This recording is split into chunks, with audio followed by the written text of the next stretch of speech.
Why is a billionaire from New York who came down from an escalator, who was three times married and twice divorced, the most pro-life president in American history? Why is it that it took a billionaire from New York who was formerly a Planned Parenthood donating Democrat to put Gorsuch and Kavanaugh and 200 Circuit Court judges on the Supreme Court? Why is it that a guy that never served before in American politics was able to renegotiate NAFTA, get us out of the WTO, tell the WHO to go pound sand, tell the UN to go pound sand, renegotiate NATO altogether, get us out of the JCPOA, make sure those billions of dollars we sent Iran are not going there anymore, move the embassy to Jerusalem, recognize the Golan Heights, deregulate the American economy, make us energy independent, finally build the wall? Why is it that that guy did it?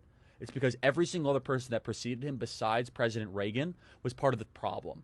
They were part of the very same community of people that were Ivy League educated, said one thing and did another, were part of the ruling class that protected the agency, protected the Bureau, protected the DOJ. And as long as you said the right things and kept the deficits going, raised the taxes, deteriorated the industrial base, boosted Wall Street profits, kept the borders wide open so that we could have foreign nationals domiciling in our country that do not share our values, eventually get benefits, their kids can vote against our own values, then things will be just fine. Why is it that this guy is different? It's because unlike any other president, he could have been in the ruling class. He said no thanks. He had enough money to be in the ruling class. He's got more money than James Comey, Andrew McCabe, Peter Strzok, Smirk, his lover Lisa Page, and the person who probably published his book combined and multiplied times 100. He's the only president in modern history to have his own plane and actually go to probably a smaller plane when he becomes president of the United States. He's one of the only presidents that was a best-selling author, #1 TV show on The Apprentice, NBC, literally was in every single rap song, was glamorized. President Barack Obama said the American dream is to be what? Is to be Donald Trump. That's what he said the American dream was. Why is it that this guy's all of a sudden the populist hero? He's supposed to be part of the ruling class. It's because he's a defector from it. It's because he was in the dinners, he was in the cocktail parties, he heard the language, he heard the contempt that the ruling class, the Wall Street financiers, the Washington, D.C. lobbyists, and the Silicon Valley elites that he had to be around. He knew the contempt that they had for the plumber, electrician, the carpenter, the bricklayer, and the person building the very same building that he was financing. So he took the woman rink mentality, the philosophy that built that woman rink quicker and better than anyone could have imagined, despite the New York City bureaucracy and the municipal burdensome rules. And he said, I'm going to bring this to Washington, D.C., and I'm actually going to do something that a politician has never done before. I'm going to tell you the truth, no matter how brutal and honest it is. I'm going to do what I say I'm going to do. From the time he went down the escalator, he was the only person running for office that talked about China immigration, the two issues that are most affecting our country now. How was this possible? Because he listened to the very people the ruling class hated. He would walk a job site, and he would ask him, what's on your mind? He says, man, I'm really worried that we're getting taken over by China. I'm really worried that we're getting too many people in this country. I'm worried I can't pay for health care. He internalized. That's what a populist is. It's someone who listens to the people. So what makes President Trump different?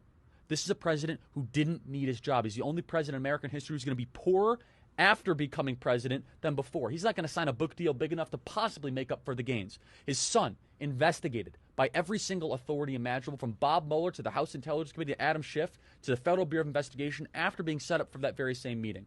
His businesses audited and currently under criminal investigation by the New York Attorney General for no reason and no grounding further. His other son, Eric Trump, his charity gets shut down for self-dealing despite no evidence at all. He just wants to give treatment to cancer kids, St. Jude's Hospital. His 11-year-old son, under constant and daily attacks for just existing as a teenager or early, a 12 or 13-year-old in this society. How dare he live? He's the only person that would be more damaged materially, philosophically, and morally. Every other president ends up better on the back end. They end up being able to write their stoic journal and drama and being better respected. This guy is a vessel for us. A vessel for those of us that have nothing but resentment for the kingdom of Washington, D.C. The type of people that think everything is just perfectly fine because we just built a Hermes. Hermes is now in Reston, Virginia. Don't you know? Louis Vuitton's in Fairfax County, everybody. Things are great. Didn't you know that we literally have Dolce & Gabbana now in Georgetown? Things must be wonderful. You go into Washington, D.C., the cranes are as far as you can possibly see. The construction cranes, they're trying to rebuild the Parthenon, the Giza pyramids quicker than anything I've ever seen. It's More construction happening in D.C. perpetually. Why? It's the only place in America. This is why 8 out of 10 of the wealthiest counties in America are around Washington, D.C. It's the only place in America where they get richer at gunpoint. They have a multi-trillion-dollar cash flow happening into their center, into their power structure every single year, not because we want it. If Chicago and Minneapolis and Detroit, if people get rich there, they have to convince you to buy their products. Maybe it's manufacturing, maybe it's automobiles, maybe it's Best Buy, which is, of course, a Minneapolis company. But Washington, D.C. is different. They do it at gunpoint. This is why Trump is different, and that's why I wrote the book.